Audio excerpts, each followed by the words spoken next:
Larry Sharpe is one of the most prominent libertarians in this country, and I'm willing to bet that you've never heard of him. The question is why? Why don't libertarians have more recognition in this country? That ended up being the theme of the conversation I just had with Larry.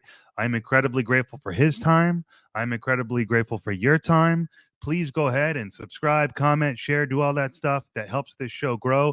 I really appreciate it. But more than anything, I'm excited for you to hear this really wonderful conversation and important addition to my search for political identity. So, ladies and gentlemen, without further ado, the one and only Larry Sharpe. How are you, sir? I'm doing great. How are you? Good. I will answer your question immediately. I will answer your question. I have several questions I will answer.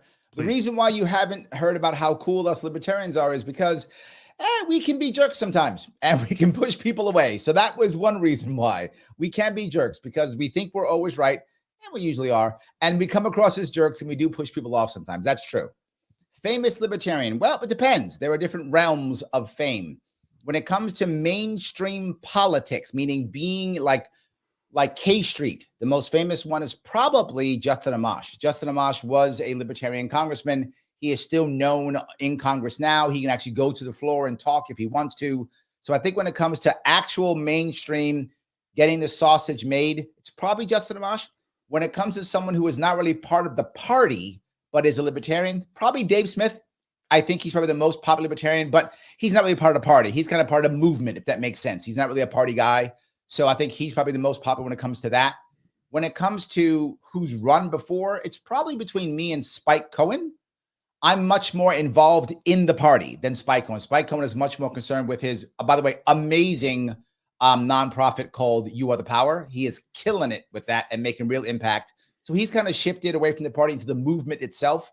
Across the country, I would say Spike is probably more popular than I am in that regard. But when it comes to someone who's active in the party today, yes, I think when it comes to that, I do hold that title as the most popular in that realm. It's pretty amazing.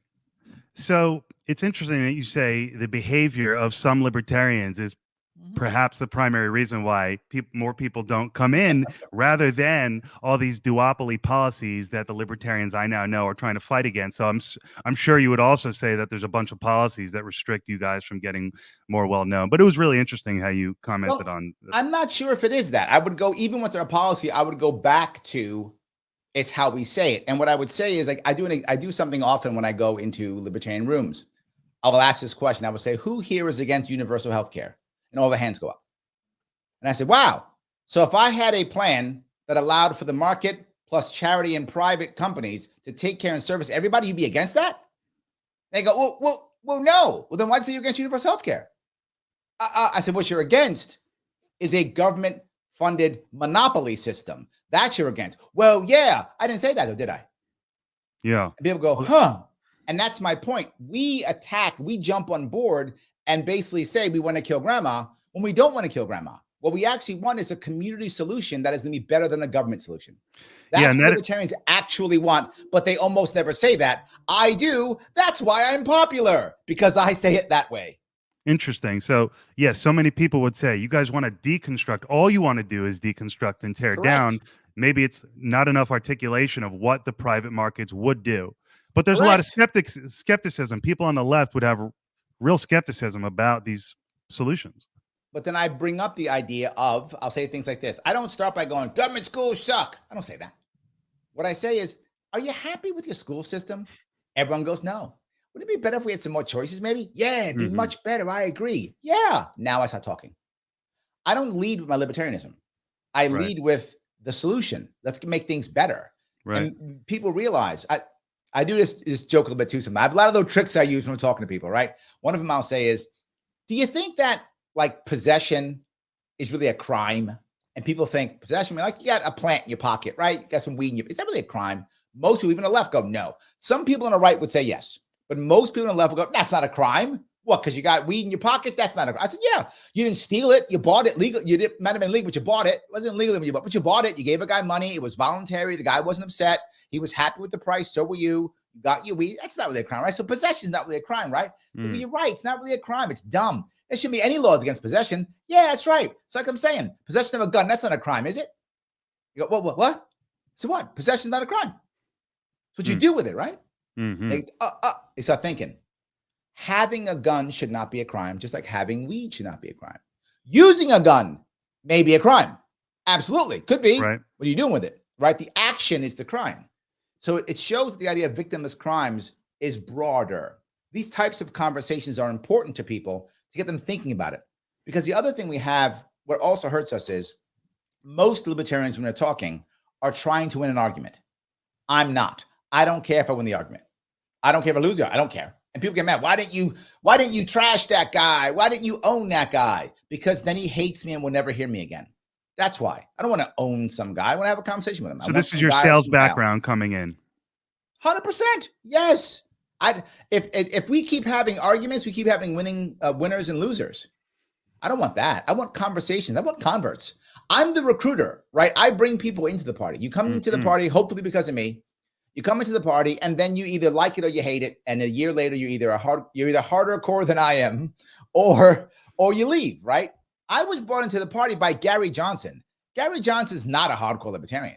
He is libertarian. He absolutely is, but he's not hardcore. He's very much like a practical or philosophical type libertarian. He's not really a hardcore. He's not an anarchist. He's much more of a minarchist type, right? He's not a hardcore libertarian. I'm far more hardcore than Gary Johnson is now. But where I was, that's the only guy I could hear, right? I didn't come to the party hardcore. Of course not. I came to the party thinking, I don't know, maybe Perot and Nader are good guys to vote for, I guess. I don't know. That's what I came to the party thinking that. I had no idea. I didn't like the two parties that I knew they were garbage. I didn't know. When I first heard, I was like, you librarians are really smart. Oh, libertarians. You said librarian. I didn't know. Right. That's so I'm with you. I didn't know it either. And before you know it, here I am going to 5 or 6 conventions every year, running fundraisers, supporting candidates, doing all the things, right? That's when you talked about being popular. I do a lot of the liberty movement is bigger than the party. And there are many people in the movement doing other things that are very important to liberty. The Libertarian Party is one aspect of the Libertarian movement. And many people who are in the Libertarian Party also spend a lot of time in the movement. In fact, most spend more time out in the movement than the party. The movement sounds more fun. Oh, it is more fun. Right. I'm the exception. I spend more time in the party. It's not even close. I mean, the vast majority of my time is supporting party affiliates, raising money for party affiliates, coaching different people who are running, helping people in messaging, creating policy. I spend a lot of time in the party. Most of the more popular people don't do that. Is that just because of how, I'm just guessing here, it just kind of lined up with your professional skills and background? Yes. Is that just how, yeah, right. Correct. Yes. Cool. So I do what I feel most comfortable in. I'm not against people who are outside the party. Yeah, you do you. Do whatever you can do to bring liberty. Awesome. Do that. This is what I'm good at. This is where I stay. Yeah. Okay. Perfect transition. You are very good at these moderating these debates, these panels. And so let's talk about the one that you did recently in California. I guess it was a Sunday, the day after RFK was there. I know you did that one too, which was also very good, but this one with Cornell West. Yep. Did that stand out at you as excellent or better than most? Because that's how I viewed it as watching it. Absolutely. But the thing that I liked about that, severalfold. Number one, too many people believe that libertarians are like further right Republicans, right? But we're not. We're better Republicans than Republicans and better Democrats than Democrats. That's what we actually are. We actually care about civil liberties. We actually care about smaller government, what they're supposed to care about. So when someone like Cornell West pops up, you get to see the left side of libertarianism. If that makes any sense. You to see that. And many people don't see it. Many people focus on the harsher right side of the Libertarian Party versus the more loving left side of the Libertarian Party. So I think that's why that came across as well. But something else happened. Cornell West, while I disagree with the vast majority of his policies, I still have eyes and ears. The man is a very talented speaker. I mean, I don't care what you think about his policy. I don't know that there's a more brilliant person or that I respect or would rather listen to in the world that I can think of. 100%. He is a brilliant speaker. I mean, he knows how to move a crowd. He uses the right words. And I'm going to tell you how savvy he is. Either him or his people did homework on every person on that stage. And he walked in with knowledge about every single person. and used it in his opening line to talk I heard to me. all of it. Yeah, he was Yes. in this. I was like, damn. He's like, I've been keeping an eye on you and the great work you're doing here. This guy is something. 100%. Cornell West is amazing. I wish he was Libertarian. He would be president if he was Libertarian. Let me tell you. Because we would get behind him in 5 seconds. That guy speaks like a champ. Yes. So when I was in law school recently, in my final year, I took some electives in critical race theory and had an amazing professor. The best. I've had a few really good professors throughout my life. This one was the best. A middle-aged black man. Amazing. The material was very controversial, and even more controversial were the attitude of some of the young left-leaning students in the class. So anyway, that was a dynamic. But so I want to. There is a value, and I bring this up in the past, right? I brought it many times. There is value to critical race theory in certain environments, not in freaking elementary school kids. Right. It's not, but in a law school, in a law practice, it is valuable to study this and to understand this. Of course it is. Totally. It's valuable. That's why they have it. 100%. But not in elementary school. Yes, 100%. Right? So leaving aside for a second the proper use of CRT, let's assume, yes, that there is an appropriate place and time and place for everything. I emailed him that panel and I said, Professor, I'd love for you to see this because Cornell West so perfectly juxtaposed what it seems like the Libertarians stand for. And so we're talking in the world of principles, the realm of principles. And Hornberger, who I didn't know anything about, did an amazing job too of talking about the importance of principles. And it was this, so in that CRT class, you basically learn about fairness, the argument coming from fairness and a certain definition of justice. And so contrasting that with individual liberties and how do you square that circle? And Cornell West was so good at saying individual liberties are paramount, but I don't necessarily end my analysis there. We have to take into these counterbalancing forces of fairness and justice. So on a philosophical level, I just thought that was so amazing. I got to tell you, there were people who were, I don't know if you saw it. He got a standing O. I don't doubt it. That is how good he is. For your audience, if anyone's listening around going, wait a minute, he's a socialist. Yes, he's a socialist. He came to a libertarian convention, which is where the most hardcore libertarians come. If you come to a libertarian convention, you are a hardcore libertarian, right? Otherwise you stay home and watch Netflix or whatever, right? You don't show up there, right? They showed up. And that guy got a standing O. So yes, you are correct. Clearly you are correct. The evidence is right there. He did exactly what Hornberger said he did in his previous political life, going into a black community and saying, this is what I'm going into the lion's den and pitch it raw. It was so brave. It was so excellent. You did a great job. What a panel. Just the best thing I've ever seen. So congratulations. I appreciate that. I try my, as I said, one of the reasons why they make me, they make me, they do. They make me do these things, right? Is because that's what I'm good at, right? So they make me do it. I do most of the debates. If there's 20 debates, I'll do 10 of them, right? I will do most. I did that weekend. I did 2 debates and I moderated 2 debates and I did a fundraiser. I did 3 things that weekend. Then just last weekend, I did 3 again. I did a fundraiser and 2 debates, one in Pennsylvania and one in New Jersey. And I'm doing one in New York coming up here too. And I did one in some other place. I forgot where. So I did my own like 2 last year. So I do debates all the time. I've moderated at least, 2 dozen more. I don't know, a bunch. Yeah.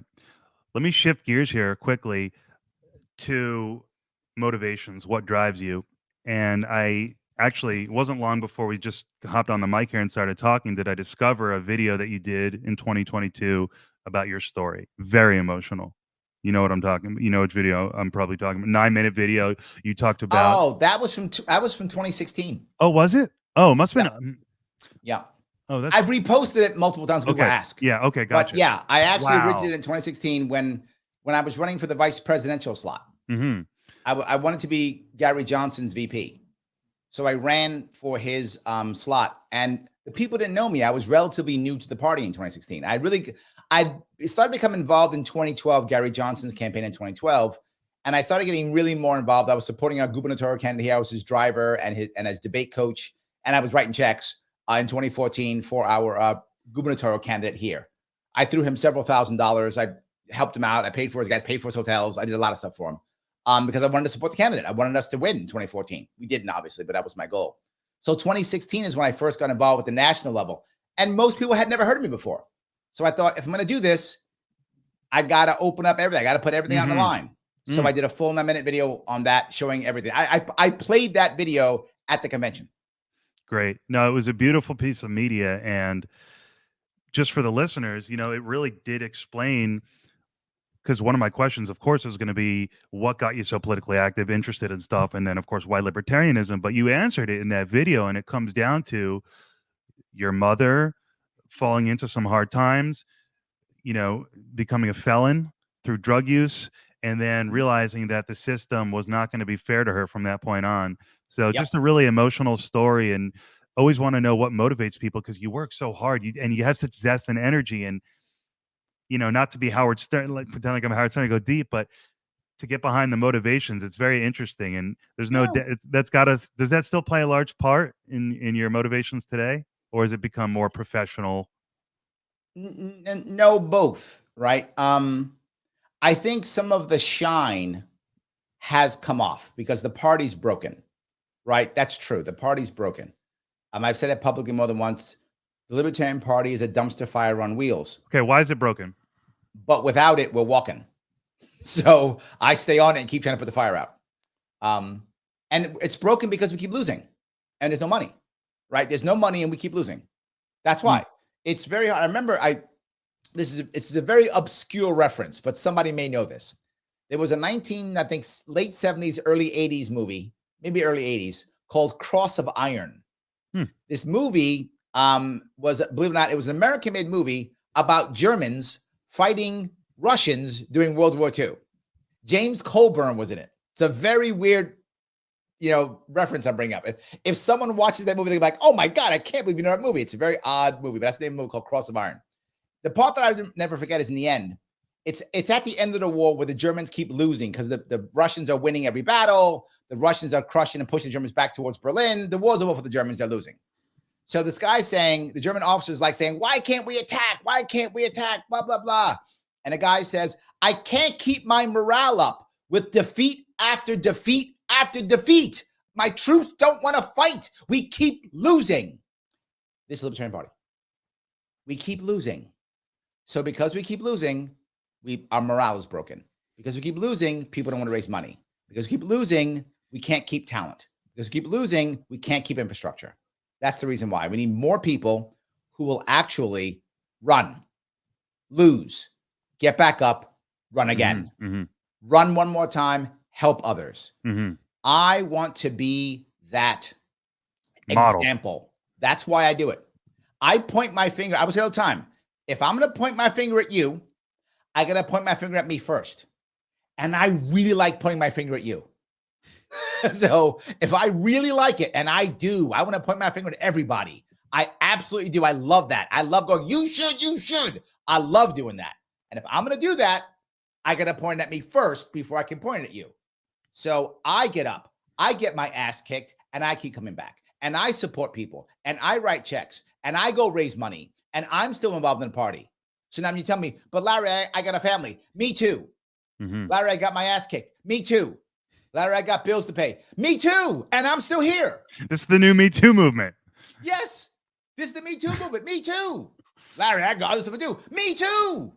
And I'm still here. Yeah. So if I'm going to point my finger at you, I got to point it at me first. So when I ran my governor campaign, the first thing I did was I wrote myself a check for $10,000, put it in my account, put it into my account. Now I started asking me for money. Why? If I'm going to put my skin in the game, you can too. Right. Larry, I don't have that much money. Me either, dude. I put 10 grand in. I just took my money and I put it in there. What are you going to do? I don't want to hear it. Let's go. I need money. But how can I do that if I can't put my own money in? How am I going to say, "Brian, write me a check"? You going to say, "Larry, do you write a check?" "Oh, no, I'm not writing a check. You got to write a check." You're like, "Shut up, Larry. Why you get off the phone? You're going to hang up on me." If I'm saying, no, I'm putting my money in. I'm putting my time, my money, my energy in. I'm doing it. Now I'm asking you. So I'm much more that now. In 2016, I told everybody I had a 10-year plan. Why did I say a 10-year plan? Because I know that it takes 10 years to become great at anything. That's how it works. It takes 10 years. Whatever you do, right? How long you been podcasting? 3. You got 7 years left. I know. Sure That's how it feels like, works. can't you tell? It's how it works. I'm just saying that. That's the rules. That's the rules. 10 years before you go to something. That's how it works. So I got a 10-year plan. 2016, I'm starting. And I started in 2016. And hopefully I'm running for governor in 2026. Let's hope that's my victory.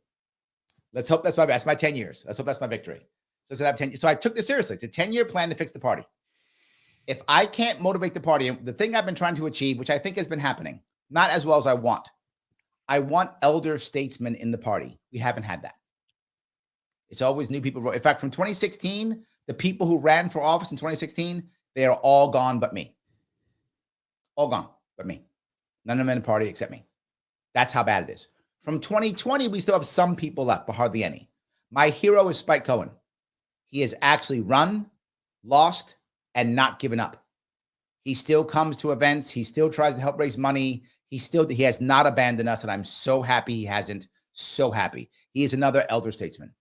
We need more of them. What is wrong with these people who would abandon the party? It doesn't make any sense to me. Are they really that superficial and sensitive and egotistical that they would abandon such a principled party? Let me explain several things. One, people come in and run thinking they're going to get support. You're not getting any support when you run. None. Why? The party has no money. The party has no infrastructure and no talent. You're not going to get support. You're on your own. And they don't realize that. Particularly if they came from Republicans, Democrats who have tons of stuff, we have nothing. You're going to walk in and what are we going to give you? Ballot access. That's what we got to offer. Nothing else. Ballot access and some crappy social media. That's what you get. If you can't build out your own social media, which I can because I'm a business guy. If you can't build a team, which I can because I'm a business guy. If you can't raise money, I can, right? If you can't do those things, you will fail here. Most people can't do that. So they walk in, but it's worse. It's worse. Go on. You come in, you won't get any help. And I tell people this. Like I'm the oddball in the party. The party will always say, we need lots of people on the ballot. I go, no, we don't. It's a colossal waste of time. People burn out. It's terrible. I want fewer, better supported candidates. That's what I want. Most of the party thinks I'm crazy, disagrees with me completely. But they're all wrong. I'm right, but who cares? They don't want to listen to me, so they don't. But that's what I want us to do. Next thing that happens, when you come into the party, if you are not perfect, and you will not be perfect, you will be backstabbed by fellow libertarians. They will actively seek to hurt you. That is how our party works. So I call it dumpster fire. Guaranteed. If you went to run right now, Brian, you say, I'm going to go run for Congress. Somebody would do a check in your background to see what you had done or where you are. Maybe you aren't harsh enough on guns or whatever they think you are. They will go online and publicly shame you, attack you, call you terrible names, dox you. They will do all that shit to you. That's what the libertarians do constantly. Libertarians believe that if they are righteous, they may be jerks. They believe that. And they do it constantly. You've got to be able to just blow them off and ignore them. And boy, that's hard. Particularly when you think people are your friends or people on your side. They will backstab you in 5 seconds constantly.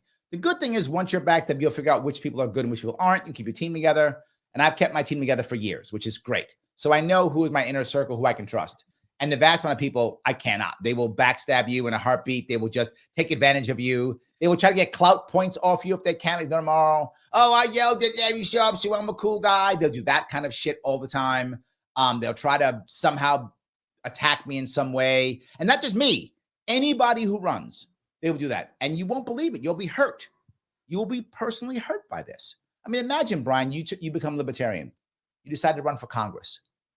You go into your party. What state are you in right now? Cali. So you go into California, you run for California Libertarian Party. And all of a sudden, 3 California Libertarians don't think you're strong enough on, overseas wars. They think you should support, Ukraine, and you don't. I'm making this up. I have no idea. They will attack you. They will find some interview you did, put it online, on repeat, call you a poser, call you names, and hurt you. They'll call your donors and say, don't give them money. And you might go, that sounds crazy. No. See, because you're not a real libertarian. That will happen. Now, that is not most libertarians before. That's not most. But those who do it are so goddamn loud. Are so loud. And they will not stop. You have to be able to handle that. And that's hard. That's not easy. Yeah, I Spike see that. Laughs it off. I laugh it off. They keep trying to attack Spike. Doesn't work. They keep trying to attack me. Doesn't work. But they will keep doing it.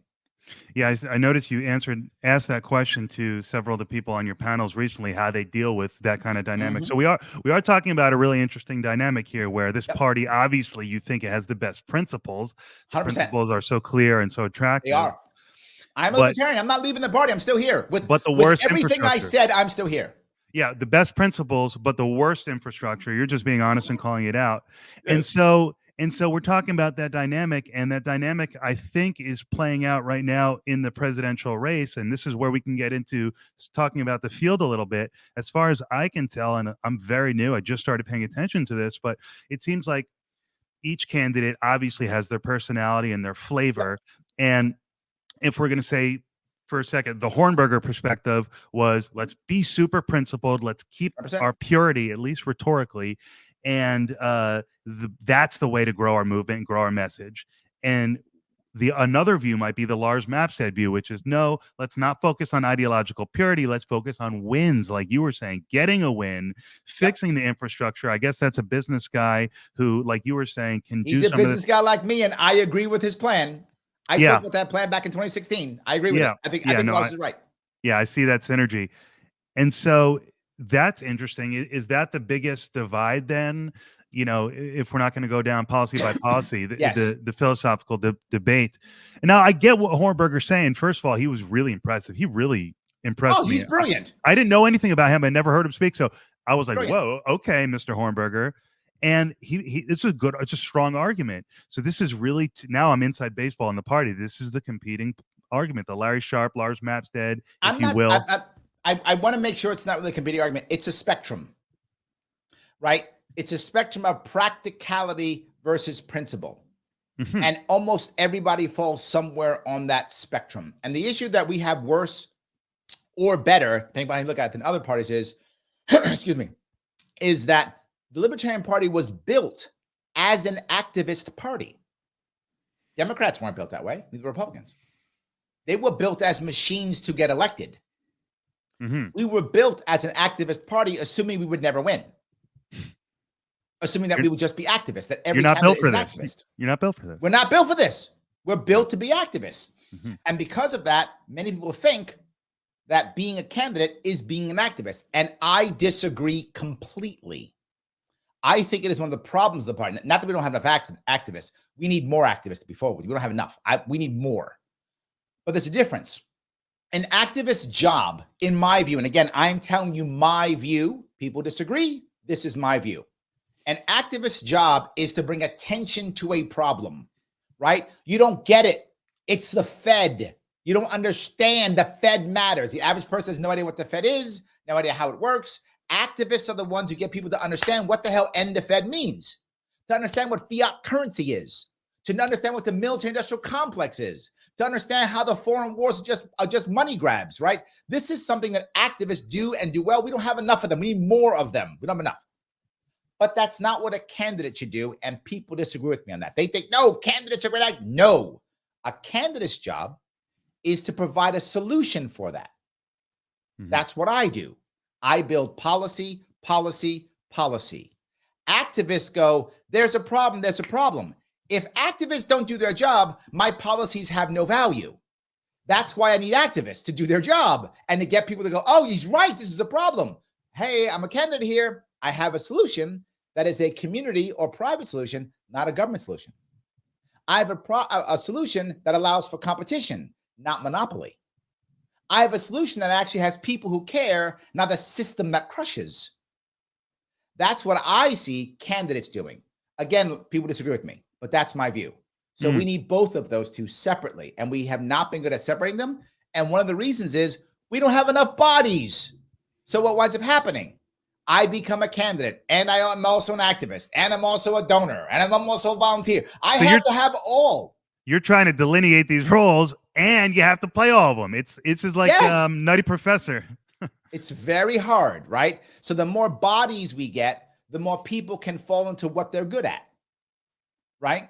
So now there are people who would be terrible candidates, but amazing activists, or amazing candidates and bad activists, whatever. But you got to find a spot. And some people don't want to do anything but write a check, which is fine. Just be a donor. Right. You don't look, I don't got time for this. I just want to write a check. But what do? We don't have bodies. So I keep saying, Brian, come on, man. I need you to come to the event. Like, dude, can I just write you a check? No, I need you to come. Then I bug you into coming. You get burned out. You hate it. You even stop writing checks now. I've lost it. You wanted to be a donor only. Good. If I have enough activists and I have enough candidates, I can have a separate donor class. People just say, I'll give you $100 a month. I love what you're doing. Here's $100. Leave me alone. And I go, great. Thanks, Brian. $100 a month. I don't bug you. I don't bug you. You're good. If you want to come. You don't, I'll leave you alone. Or activists. I'm not asking you for money. I'm asking you to get your ass on the street with a sign. Get a sign. Be on the street on Monday at 10 o'clock. Right? And the activists love that. They can't wait to yell and scream in the street with a sign. That's their thing. Mm-hmm. But now I have to have a candidate. Candidate, you're going to come up. You're going to speak to these people. And you're going to give them an answer. And the way you got the money to come is from the donor. The donor gave the money. There was a bunch of Brians who all gave $100. Now you were able to show up and lose a day of work. So you can come up and show up. Well, the activists were yelling and screaming to get people to care. Then the candidate showed up and gave him an answer. Man, wouldn't that be great if we could do that? We can't. That's how it's supposed to work. Right. More bodies, more converts, more money, more victories. That will happen. Clearer roles. Yes. Yeah, very interesting. That will happen. So I always tease. I'm sorry, I keep yapping. You let me talk. I'm going to keep talking. Go ahead. I always tease people. I say, my job as a candidate in the perfect world, two things, and only two things. I show up and I say stuff. That's it. Now, who can do that when you don't have enough bodies? Nobody. Right? But in the perfect world, that's all a candidate does. Mm-hmm. They have a team that sets up all the stuff, a team that shows them where to go, a team that knows where they're going, a team that sets this, people who do all the things. And then that candidate's idea is just to study policy, study ideas, practice speaking, practice communicating, and showing up on podcasts, showing up in person, showing up at events, and saying the stuff that makes people go, that makes sense. Yeah, that guy, that activist was yelling about how bad things are, and that guy just gave me a solution. Maybe I'm wrong. That is what I want to happen in my magical, perfect world of libertarianism. Yeah, it's really interesting. We're talking about party management and setting it up to like an electrical circuit, so everything clicks and closes, and boom, with the right pieces in the right places. My 2018 campaign was one of the best campaigns run by Libertarian ever. But to be very forward, it wasn't really clicking until about 2 months before Election Day, because no one knew how to do it. We did everything trial by error. The advantage is I can raise money well. I'm probably one of the best fundraisers in the country when it comes to libertarians. But I think I am the best one when it comes to libertarians. Maybe Angela McCarter has raised more because she's the party chair. Maybe, I don't know, but she raised a lot of money too. But outside of her, I think I'm probably the best fundraiser in the party. So luckily I could raise a lot of money. Money, as I said, solves a lot of problems, right? So as we were failing, we could throw money at our problems to kind of rebuild and fix and change and shift. The campaign went about 1 year and 3 months total because I started early. By the time it was about 2 months out, my campaign was rocking and rolling. It was really a good machine. The problem was it was too late. There was no way. I needed that to be true 7 months earlier, 8 months earlier, 10 months earlier, and it wasn't.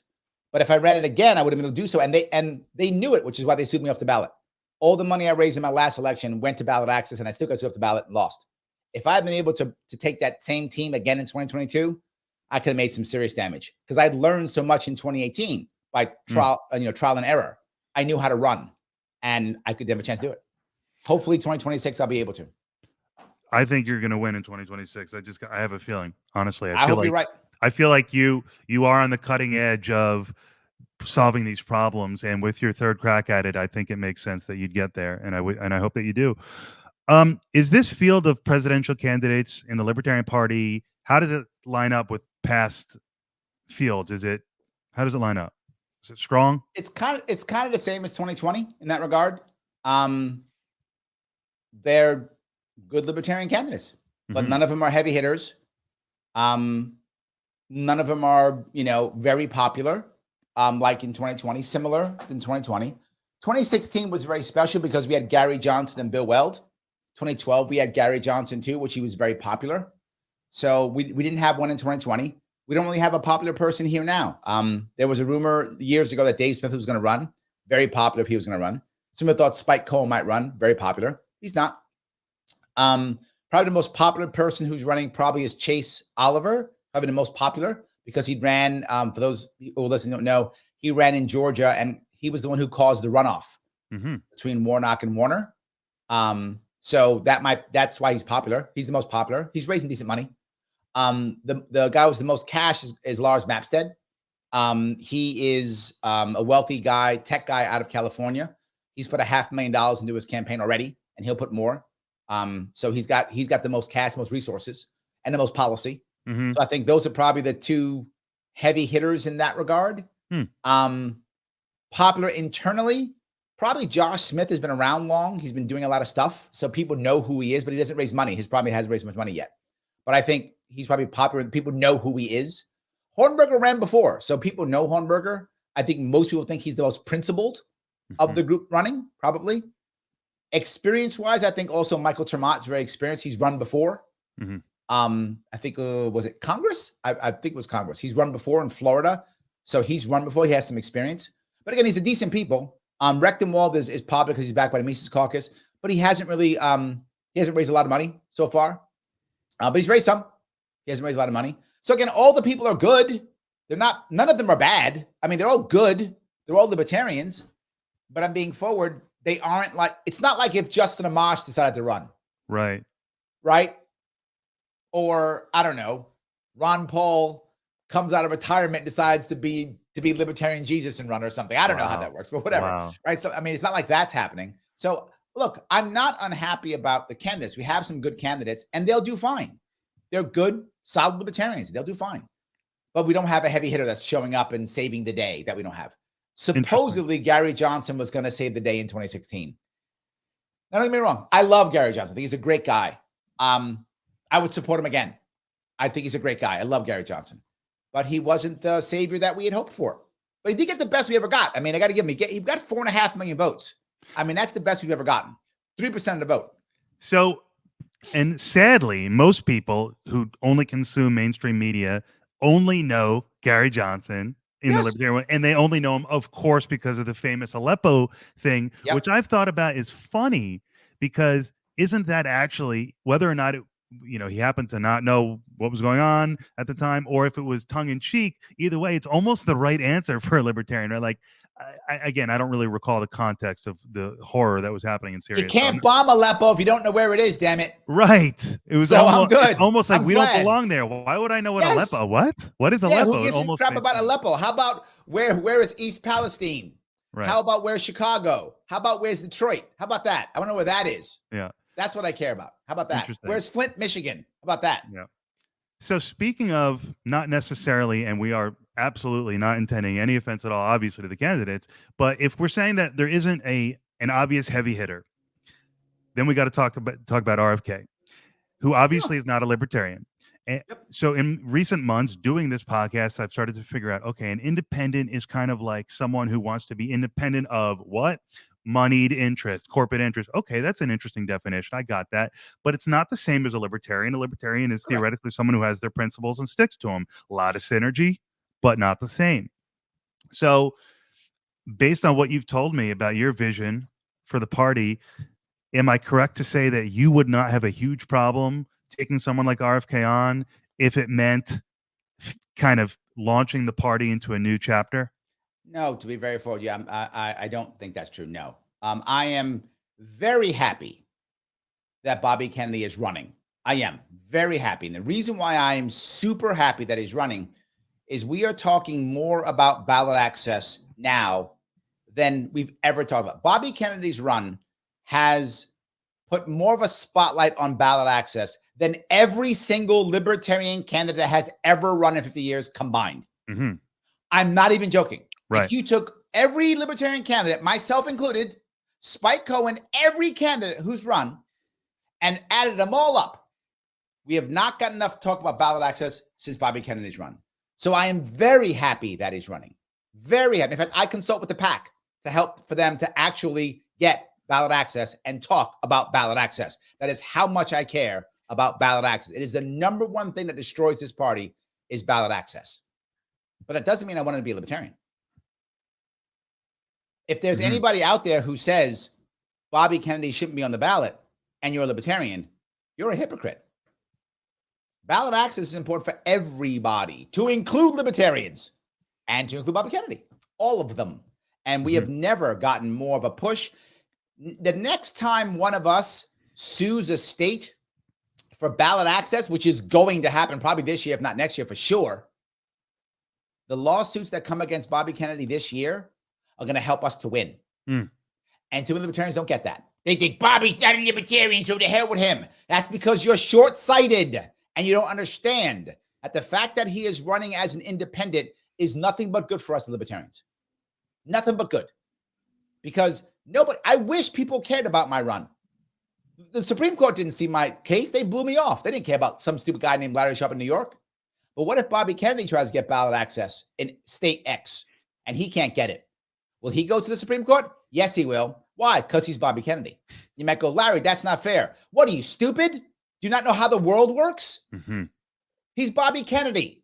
He's going to get a Supreme Court. Yes, that makes you mad. I don't know, scream. But that's how it works. I'm realistic. I watched how they dissed me and didn't care about how principled I was or my First Amendment argument, which I, of course, thought was amazing. They didn't give a shit.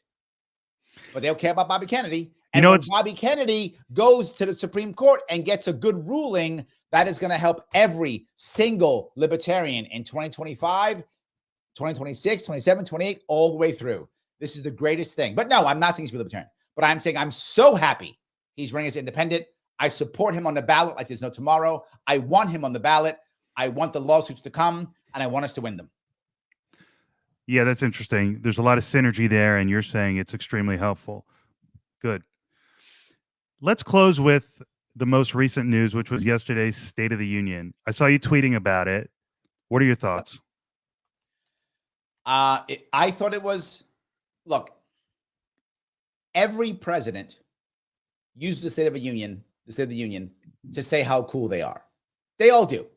I'm not mad at that. I'm not. When Obama did it, he told everybody how cool he was. When Bush did it, he did it. Trump did it. You always tell people, look how cool I am. I get it. And, State of the Union is strong. Of course, they always say that. I get it. This was over the top. This was over the top because once they start yelling, 4 more years, now it's a rally, right? That became a rally. That was, and that part bothered me. To me, that went too far. I don't mind the president going there and going, look how awesome I am. I did these cool things. All presidents do that. But that was a rally. And he openly attacked Trump like 17 times. Like he attacked his opponent. You're not supposed to attack your opponent you do that in a rally, right? If you're going to a rally with your Democratic supporters, of course they yell 4 more years. You yell Trump is evil. I get it. It's a rally. You're supposed to do that. This wasn't supposed to be a rally, but it was. So I'm disappointed because now everyone's going to do it. The State of the Union has become now a joke. It's become a joke. And it was never very valuable, but at least there maybe was some cool sound bites or something. Now it's a rally, right? It's like the Pro Bowl. Yes. Now if Trump wins this year, he's going to use it as a rally. When he has it, if Biden wins, he'll use next year's State of the Union will be a rally for whomever wins. I think to be forward, it was going that way anyway, but Biden just put the final nail in a coffin. So very disappointed. It was just a rally. So that's how I feel. Fair enough. Listen, Larry, I want to be mindful of your time. I want to let you go, but thank you so much for joining me and talking to me about something that I wasn't sure we'd get into more of, which was the inside baseball, the party operation side, which was actually, in hindsight for me, I'm really glad we went there because it really pairs well with a lot of the philosophy that I've been talking to with other people recently. So I'd love to have you on at some future date and maybe get into some philosophy with you sometime. But for now, I just can't thank you enough. Perfect. Just reach out, brother. You know where I am. Appreciate you. Thank you, sir.